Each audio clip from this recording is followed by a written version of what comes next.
BJP अज्ञातस्थळी घेऊन चाललेले आहेत, काय सांगाल? नाही, मला देखील आजच बघा वर्तमानपत्रामध्ये समजलं की एका ठिकाणी 11 वाजता जमायला सांगितलेलं आहे शहराच्या जवळच्या एका साखर कारखान्यावरती, आणि तिथून काय पर्यटनासाठी लोक जाणार आहेत असं समजलं मला.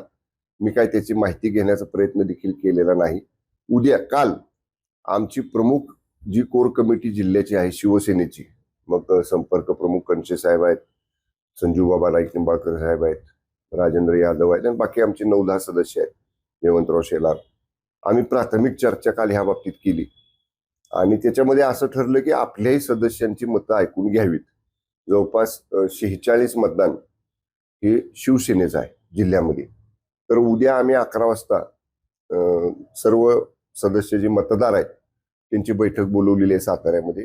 जी कोर कमिटी आहे म्हणजे आमची 10 लोकांची 11 लोकांची, आम्ही सर्वजण त्यांचं म्हणणं ऐकून घेऊ आणि शेवटी आम्हालाही कोर कमिटीला मर्यादा आहेत. आम्ही त्यांचं म्हणणं आदरणीय एकनाथजी शिंदे साहेबांच्या कानावर घालू आणि मग शेवटी मला असं वाटतंय आमच्या पक्षाचा तरी निर्णय शिवसेनेचा हा मुंबईमध्ये होईल. कारण माननीय शिंदे साहेबांच्याकडे हा विषय सगळा सदस्यांचं मत काय आहे लगोलग आम्ही मिटिंग झाल्या साहेबांच्या कानावर गोपनीय अहवाल पाठवू आणि मग तिथून आम्हाला जो काय आदेश येईल त्याप्रमाणे पुढचं धोरण ठरेल.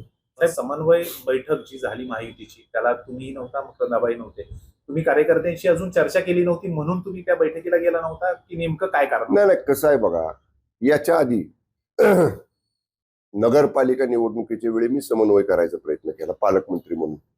माझ्या निमंत्रणाला कुणी त्या भाजपच्या दोन्ही मान्य मंत्री महोदयांनी आमदारांनी काय प्रतिसाद दिला नाही.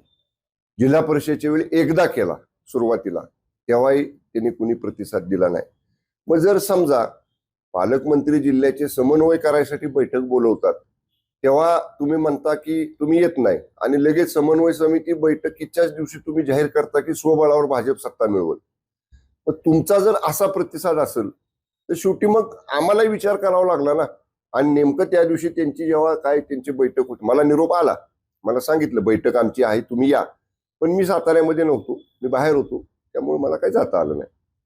तर जसं पेरलं तसं उगवलंय. भाजपनं जिल्हा परिषदच्या वेळी जो स्वबळावरचा नारा दिला आणि त्यानुसार आता मित्रपक्षांची गरज त्यांना पडते. एकंदरीत जर पाहिलं तर भाजपकडे आता मित्रपक्षांना मदत मागितल्याशिवाय त्यांचं मतदान पूर्ण होणार नाही किंवा उमेदवार विजयी होऊ शकत नाही अशी परिस्थिती आहे. मग काय आली परिस्थितीला सामोरं जायचं सगळ्यांनीच. काय जी परिस्थिती समोर आहे, अंकगणित जे काय दिसतंय, संख्याबळ जे काय दिसतंय आता ह्या निवडणुकीतलं, त्यामुळं माझ्या माहितीनुसार काहीतरी 450 का 450 पेक्षा जास्त मतं लागतात निवडून येण्यासाठी. त्यामुळं आता ते बहुमत गाठणं ही आता त्यांची जबाबदारी आहे किंवा ती बहुमत गाठलं पाहिजे यासाठी सगळेजणच प्रयत्न करतायत.